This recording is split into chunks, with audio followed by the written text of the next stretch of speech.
आइए अब हम ब्लूप्रिंट देखते हैं। अध्याय 9 से यानी चैप्टर 9 से सिर्फ एक नंबर के 2 क्वेश्चन पूछे जाएंगे और 2 नंबर का 1 क्वेश्चन पूछा जाएगा। इस चैप्टर से 3 नंबर का और 4 नंबर का कोई भी क्वेश्चन नहीं पूछा जाएगा। चलिए क्वेश्चन पे चलते हैं। ऑब्जेक्टिव टाइप, चलिए क्वेश्चन देखते हैं। प्रश्न नंबर 1, सही विकल्प चुनना है। इसमें से निम्नलिखित आकृतियों में से कौन सी आकृतियां एक ही आधार और एक ही समांतर रेखाओं के बीच स्थित हैं? ये देखिए, हम ये फिगर देखते हैं। पहला ये देखिए, ये बताना है, इस प्रकार के 6 ऑप्शंस आएंगे अपने पास। उसमें से हमें ये बताना है कि कौन सा फिगर में जो 2 या 2 से ज़्यादा आकृतियां हैं वो एक ही आधार के बीच होना चाहिए और एक ही समांतर रेखाओं के बीच होना चाहिए। तो देखिए, इसमें अपन देखते हैं। ये देखिए, ये इसमें 2 चीज़ें बनी हुई हैं। ये देखिए, एक त्रिभुज बना हुआ है और एक ये देखिए चतुर्भुज यानी क्वाड्रिलेटरल बना है। एक ट्रायंगल बना है, एक क्वाड्रिलेटरल बना है। फिर से देखिए, दोनों के बेस सेम है। देखिए, और दोनों ही आकृतियां, ये देखिए 2 समांतर रेखाएं हैं। ये देखिए, ये त्रिभुज, ये चतुर्भुज और ये देखिए त्रिभुज। फिर से देखिए, ये देखिए, ये 2 समांतर रेखाओं यानी पैरेलल लाइंस हैं। इन दोनों के बीच देखिए, ये चतुर्भुज यानी क्वाड्रिलेटरल और ये ट्रायंगल यानी त्रिभुज। दोनों इन 2 समांतर रेखाओं के बीच में हैं और त्रिभुज और चतुर्भुज यानी कि ट्रायंगल और क्वाड्रिलेटरल का बेस सेम है। देखिए DC, दोनों का बेस यानी कि आधार कैसा है? समान। तो उन्हीं इसी प्रकार की आकृति यानी फिगर को हमें चूज करना है जो इसमें 6 दिए गए हैं। तो पहला इसका आंसर है। सेकंड में देखते हैं हम। यहाँ देखिए, 2 आकृतियां तो दी हैं, एक चतुर्भुज दिया है तो दूसरा भी चतुर्भुज है। पर देखिए, यहाँ पे सेम बेस तो है, सेम बेस है, पर दोनों समांतर रेखाओं के बीच में होना चाहिए। यानी कि उसके जो शीर्ष हैं, जो वर्टेक्स हैं, वो पैरेलल लाइन पे होना चाहिए। दोनों पैरेलल लाइन पे होना चाहिए। तो देखिए, इसके वर्टेक्स ये हैं यानी शीर्ष ये हैं। ये वाली लाइन और इस वाली लाइन दोनों पे होना चाहिए थे, इसके चारों शीर्ष, यानी ये वाला शीर्ष इस लाइन पे होना चाहिए थे, तो ये आंसर हो जाता। तो इस प्रकार ये आंसर नहीं है। यदि आप हमारे फेसबुक ग्रुप और टेलीग्राम ग्रुप और व्हाट्सएप ग्रुप से जुड़ना चाहते हैं तो उसकी लिंक मैंने डिस्क्रिप्शन में दे दी है, आप उस पर जाके जुड़ सकते हैं। आइए थर्ड देखते हैं। थर्ड में देखते हैं तो देखिए, इसमें ये समान बेस हो गया। ये देखिए, एक त्रिभुज ये है और एक चतुर्भुज है। ये देखिए, एक त्रिभुज ये है और देखिए ये 2 पैरेलल लाइन हो गई यानी समांतर रेखाएं हो गई। इनके बीच ये त्रिभुज है और ये चतुर्भुज यानी क्वाड्रिलेटरल भी है और ट्रायंगल भी है। और देखिए, इसका जो वर्टेक्स है, दोनों पैरेलल लाइन को भी, ट्रायंगल का वर्टेक्स है, एक पैरेलल लाइन इसको छू रहा है और 2 वर्टेक्स यानी शीर्ष इस वाली पैरेलल लाइन यानी समांतर रेखा को छू रहे हैं। इसी प्रकार चतुर्भुज में भी यही हो रहा। तो चतुर्भुज यानी क्वाड्रिलेटरल भी दोनों समांतर रेखाओं के बीच में स्थित है और दोनों के देखिए आधार यानी बेस कैसे हैं? समान है। इसलिए ये भी क्या होगा? ऐसी आकृति में आएगा जिसका आधार एक ही है और एक ही समांतर रेखा के बीच में स्थित है। तो ये ऑप्शन भी हो जाएगा सही और ये भी हो जाएगा। फोर्थ देखते, यहाँ देखिए, इसमें हमें दिख रहा है, यहाँ देखिए PQ, इस त्रिभुज का आधार बेस यानी PQ है और चतुर्भुज है जो, उसका आधार BC है। तो एक ही आधार नहीं है, तो ये ऑप्शन नहीं है। 5वां देखते हैं। इसमें ये देखिए, ये एक ही आधार हो जाएगा। ये देखिए, इस वाले चतुर्भुज का, ये देखिए, ये एक बड़ा चतुर्भुज हो गया और ये एक छोटा चतुर्भुज हो गया। इन दोनों का आधार समान है। देखिए AD, तो समान आधार के हो गए, एक ही आधार यानी एक ही बेस के हो गए, सेम बेस के हो गए। दूसरा 2 पैरेलल लाइन के बीच में है। देखिए, दूसरा 2 पैरेलल लाइन के बीच में AD और BC, जो पैरेलल लाइन आएगी ये वाली और ये वाली, इन दोनों के बीच में आएंगी और समान आधार हैं। तो ये भी ऑप्शन हो गया। इसमें नहीं है। ये ऑप्शन इसलिए नहीं है क्योंकि समांतर रेखाएं तो कई सारी हैं, यानी पैरेलल लाइन तो बहुत सारी हैं और सेम बेस भी बहुत सारे हैं। पर हम अगर देखेंगे तो इसमें हम कोई भी 2 आकृति ले लें तो वो दोनों आकृतियां एक साथ दोनों पैरेलल लाइन पे नहीं होंगी, उसके सिरे दोनों पैरेलल लाइन पे नहीं है। तो ये ऑप्शन भी नहीं है। तो देखिए, आइए ऑप्शन देखते हैं। तो इस प्रकार हमारा जो उत्तर आया वो पहला, तीसरा और 5वां यानी फर्स्ट, थर्ड और 5th। ये ऑप्शन किस में? ये ऑप्शन बा में है। ये थोड़ा बड़ा लेंथी ऑब्जेक्टिव टाइप क्वेश्चन था, तो आशा करते हैं आपको समझ में आया होगा। चलिए क्वेश्चन नंबर 1 के अगले क्वेश्चन चलते हैं। क्वेश्चन नंबर 2, त्रिभुज की एक माध्यिका उसे बराबर क्षेत्रफल वाले कितने त्रिभुजों में विभाजित करती? तो देखिए, एक ट्रायंगल है यानी त्रिभुज है ये ABC डाल दिया है, ये देखिए मीडियन, ये माध्यिका कहलाती है। आप फिर से देख लीजिए, किसी त्रिभुज यानी ट्रायंगल का जो वर्टेक्स होता है, उस वर्टेक्स यानी शीर्ष से एक रेखा खींची जाए जो सामने वाली भुजा के मध्य बिंदु से जाके मिलती है, मिड पॉइंट से जाके मिलती हो, तो इस वाली लाइन को हम मीडियन बोलते हैं, यानी माध्यिका। तो माध्यिका जो होती है वो किसी त्रिभुज के 2 बराबर भाग कर देती है, यानी 2 बराबर यानी सर्वांग सम त्रिभुजों में विभाजित कर देती है। तो इसमें संख्या पूछी तो आंसर कितना हो जाएगा 2। फिर से देख लीजिए, ये देखिए ये त्रिभुज की माध्यिका है। माध्यिका की परिभाषा होती है किसी त्रिभुज के शीर्ष से सम्मुख भुजा के मध्य बिंदु को मिलाने वाली रेखा माध्यिका कहलाती है, यानी मीडियन। तो ये मीडियन है। जो माध्यिका होती है किसी त्रिभुज को 2 बराबर भागों में बांट देती है जिनके क्षेत्रफल बराबर होते हैं। तो इनकी संख्या कितना आ जाएगी, यहाँ पे देखिए 2। तो आंसर हो गया 2। क्वेश्चन नंबर 3 देखते हैं। समांतर चतुर्भुज के दोनों विकर्ण उसे बराबर क्षेत्रफल वाले कितने भाग त्रिभुजों में बांटते हैं। अब आ रही है समांतर चतुर्भुज की बात, यानी पैरेललोग्राम। तो आइए डायग्राम से समझते हैं। ये देखिए पैरेललोग्राम ले लिया है, ये विकर्ण ले लिया है यानी डायगोनल। अब जैसे ये माध्यिका थी, इसको 2 बराबर भागों में बांट रही थी, ऐसे ही दोनों विकर्ण, ये देखिए अभी एक ही विकर्ण खींचा है यानी डायगोनल एक ही ड्रॉ किया है, अभी एक और देखते हैं। ये देखिए, तो दोनों विकर्ण देखिए, ये पैरेललोग्राम है समांतर चतुर्भुज, इसके दोनों विकर्ण, एक विकर्ण और दूसरा विकर्ण, इसे कितने बराबर भागों में बांट देते हैं, बराबर क्षेत्रफल वाले भागों में बांट देते हैं। यानी बराबर क्षेत्रफल वाले कितने त्रिभुजों में बांट देते हैं, ट्रायंगल में बांट देते हैं। ये भी ट्रायंगल है, ये भी ट्रायंगल है, ये भी ट्रायंगल है, ये भी ट्रायंगल है। तो देखिए 1 2 3 एंड 4। तो इस क्वेश्चन में जो दोनों डायगोनल थे यानी कि विकर्ण थे, वो किसी समांतर चतुर्भुज यानी पैरेललोग्राम को 4 भागों में डिवाइड कर देते हैं, यानी बांट देते हैं। 4 भाग यानी कि 4 त्रिभुज में बांट देते हैं। तो इसका आंसर जाएगा 4। आइए क्वेश्चन नंबर 4 देखते हैं। ये देखिए, यदि एक त्रिभुज और एक समांतर चतुर्भुज एक ही आधार और एक ही समांतर रेखाओं के बीच में स्थित हो, तो त्रिभुज का क्षेत्रफल समांतर चतुर्भुज के क्षेत्रफल का कितना होता है। तो आइए डायग्राम से समझते हैं। ये देखिए, यहाँ एक त्रिभुज है दिया है यानी PDC, और एक चतुर्भुज भी है ABCD। तो त्रिभुज का क्षेत्रफल इस समांतर चतुर्भुज के क्षेत्रफल का कितना होता है, वही इसमें बताना है। तो आइए हम देखते हैं। ये देखिए, इनके दोनों के बेस यानी आधार कैसे हो गए, समान, यानी त्रिभुज का आधार भी यही है और समांतर चतुर्भुज ABCD का भी आधार यही है। तो ये देखिए, ये 2 समांतर रेखाओं के बीच में स्थित है, ये भी बोल रहे हैं एक ही आधार और 2 समांतर रेखाओं के बीच में स्थित है। तो ऐसा हमें जब भी मिलेगा तो हमें, तो देखिए जो चतुर्भुज है, ये देखिए ये ABCD, तो ये कंडीशन हमें कहीं पे भी मिलती है, यानी 2 समांतर रेखाओं के बीच में 2 आकृतियां हो, एक त्रिभुज हो एक चतुर्भुज। तो जो त्रिभुज का क्षेत्रफल होता है यानी ट्रायंगल का एरिया होता है, वो पैरेललोग्राम यानी समांतर चतुर्भुज के क्षेत्रफल का आधा होता है। देखिए ये समांतर चतुर्भुज है, ये त्रिभुज है, तो त्रिभुज का क्षेत्रफल हमेशा समांतर चतुर्भुज यानी पैरेललोग्राम के क्षेत्रफल का एरिया का आधा होता है। तो इसमें हम ऑप्शन कौन सा लगाएंगे, सा लगाएंगे, हाफ। ठीक है। आइए क्वेश्चन नंबर 2 के क्वेश्चन देखते हैं, जो कि सत्य असत्य है यानी ट्रू और फॉल्स से रिलेटेड है। पहला क्वेश्चन इसका, समांतर चतुर्भुज का क्षेत्रफल उसके आधार और संगत शीर्ष लंब का गुणनफल होता है। आइए एक समांतर चतुर्भुज देखते हैं। ये देखिए, इसका बेस कहलाता है यानी आधार, इसको हम बेस या आधार कहते हैं। शीर्ष लंब, ये देखिए ये शीर्ष हो गया मान लीजिए, इससे हम एक परपेंडिकुलर लाइन, देखिए परपेंडिकुलर लाइन ड्रॉ कर दी, इसको बोलते हैं अल्टीट्यूड या शीर्ष लंब बोलते हैं। तो ये बोल रहे हैं समांतर चतुर्भुज का जो क्षेत्रफल होता है यानी एरिया ऑफ पैरेललोग्राम होता है, उसका फॉर्मूला देखते हैं। समांतर चतुर्भुज का क्षेत्रफल एरिया ऑफ पैरेललोग्राम होता है बेस यानी आधार गुणा अल्टीट्यूड यानी कि शीर्ष लंब। इन दोनों का मल्टीप्लाई होता है, इन दोनों का यस होता है, इसलिए ये कथन स्टेटमेंट कैसी होगी, ट्रू यानी कि सत्य। सेकंड क्वेश्चन देखते हैं।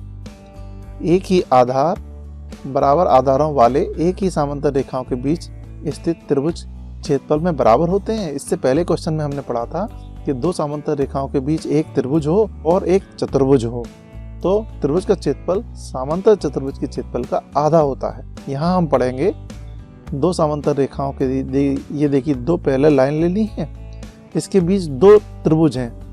इससे पहले क्वेश्चन में थे एक त्रिभुज था और एक चतुर्भुज था, समांतर चतुर्भुज। यहाँ पे दोनों ही त्रिभुज हैं। ये देखिए दोनों त्रिभुजों के आधार कैसे हैं, यहाँ पे देखिए समान है, ये आधार समान है और दोनों त्रिभुज एक ही समांतर रेखाएं के बीच में है। तो जब ऐसी कंडीशन होगी तो उस प्रकार जो त्रिभुज हैं उन दोनों के त्रिभुजों के क्षेत्रफल कैसे हो जाएंगे, बराबर हो जाएंगे। तो ये भी यही कह रहे हैं कि triangle between same parallel having the same base are equal in area. तो ये कथन भी कैसा है, ट्रू यानी सत्य है। क्वेश्चन नंबर 3 देखते हैं। दो सर्वांग सम आकृतियों के क्षेत्रफल बराबर नहीं होते। सर्वांग सम area of two congruent figure are not equal. तो देखिए कॉन्ग्रुएंट फिगर का मतलब होता है जो फिगर या आकृति एक दूसरे आकृति को ढक ले।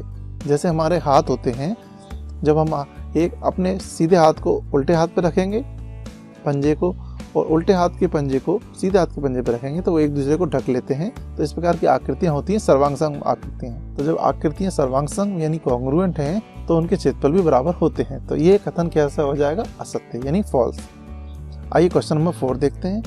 एक आकृति का क्षेत्रफल उस आकृति के द्वारा घेरे गए तल के भाग से संबंध एक संख्या होती है। कोई भी आकृति होती है किसी तल यानी प्लेन में कुछ जगह घेरती है तो उसे हम नंबर से डिनोट करते हैं उस क्षेत्रफल को। तो ये कथन क्या है, सत्य यानी कि ट्रू है। चलिए क्वेश्चन नंबर 3 देखते हैं। रिक्त स्थानों की पूर्ति कीजिए, fill in the blanks. Question number 1, एक ही आधार यानी बराबर आधारों वाले बराबर क्षेत्रफलों वाले त्रिभुज एक ही। अब देखते हैं क्या आएगा। देखिए दो समांतर रेखाएं ले ली, एक त्रिभुज ये है और एक त्रिभुज ये है।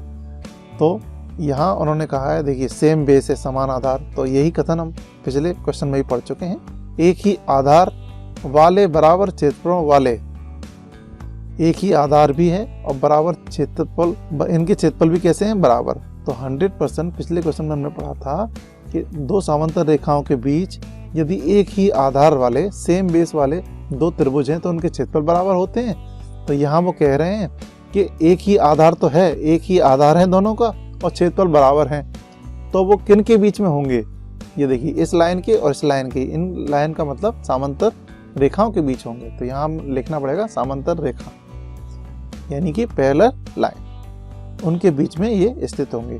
त्रिभुज एक ही समांतर रेखा में स्थित होंगे। चलिए क्वेश्चन नंबर 2 देखते हैं। फिर वही आएगा स्टेटमेंट, एक ही आधार वाले और एक ही समांतर रेखाओं के बीच स्थित। अब त्रिभुजों की बात नहीं हो रही है, समांतर चतुर्भुज की बात हो रही है।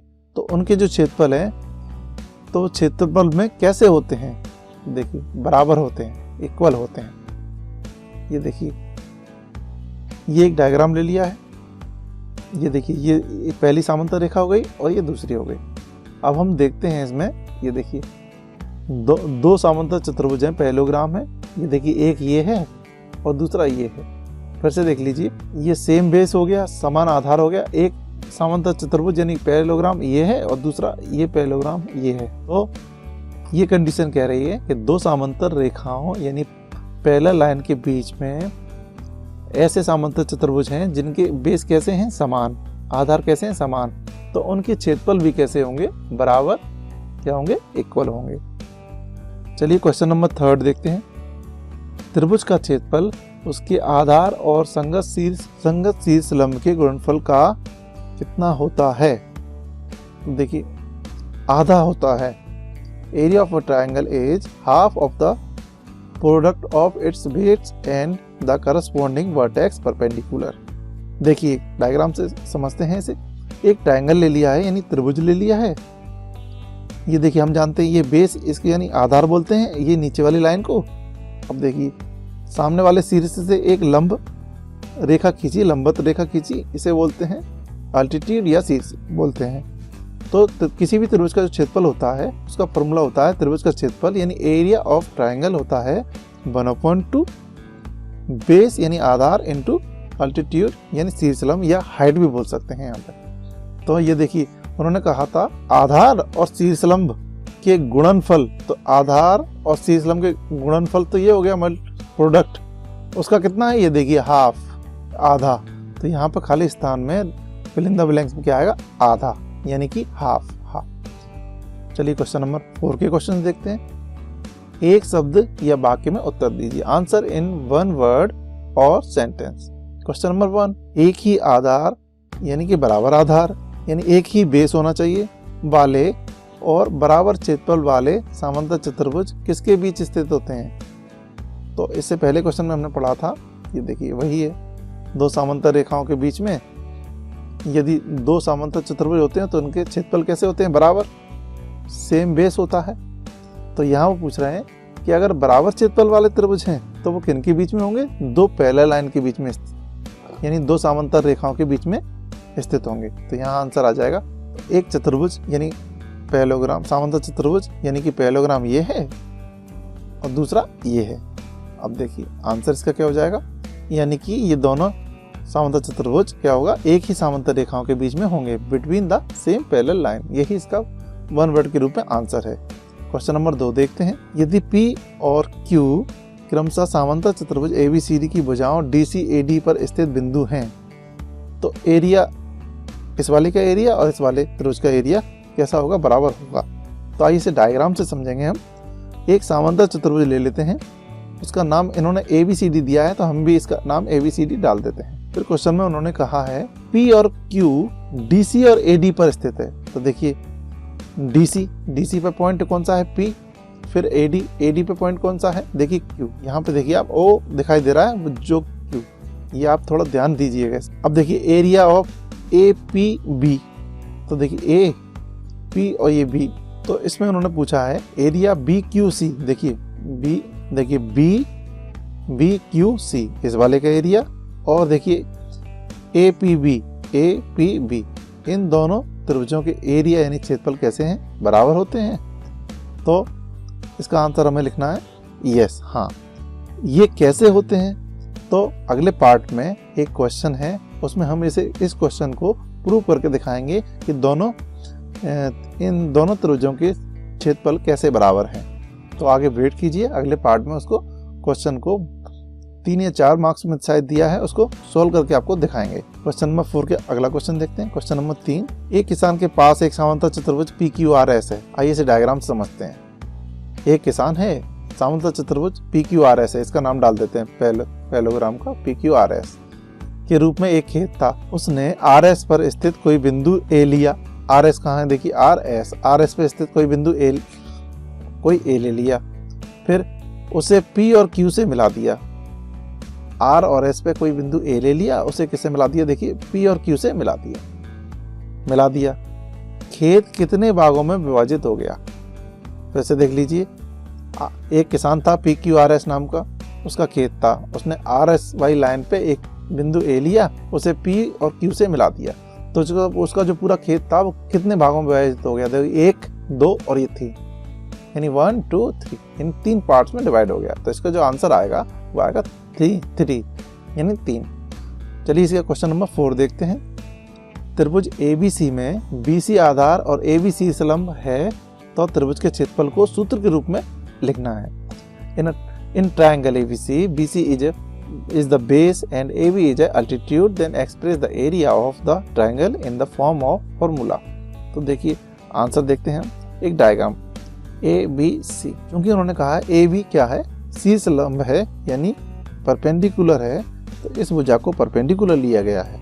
बेस BC है, तो देखिए बेस BC है, तो इसका फॉर्मूला क्या बन जाएगा, इसको हम बेस यानी आधार बोलते हैं, इस वाली लाइन को हम अल्टीट्यूड यानी कि C संलंब बोलते हैं। आइए एरिया ऑफ ट्रायंगल यानी त्रिभुज ABC का क्षेत्रफल क्या हो जाएगा, 1/2 बेस इंटू हाइट यानी कि आधार गुणा ऊंचाई यानी C संलंब। अब देखिए, अब इसके अकॉर्डिंग लिखना है हमें। त्रिभुज ABC का क्षेत्रफल एरिया ऑफ ट्रायंगल ABC क्या आ जाएगा, 1/2 तो आएगा। इसका बेस कितना है, क्योंकि इन्होंने एक त्रिभुज को आपको नामकरण करके दे दिया है, तो आपको उसी फॉर्म में उसे लिखना पड़ेगा। तो बेस इसका कितना है, देखिए बेस BC, तो यहाँ पे बेस की जगह पे कितना लिख देंगे, यानी आधार की जगह पे कितना लिख देंगे, BC, फिर मल्टीप्लाई का साइन।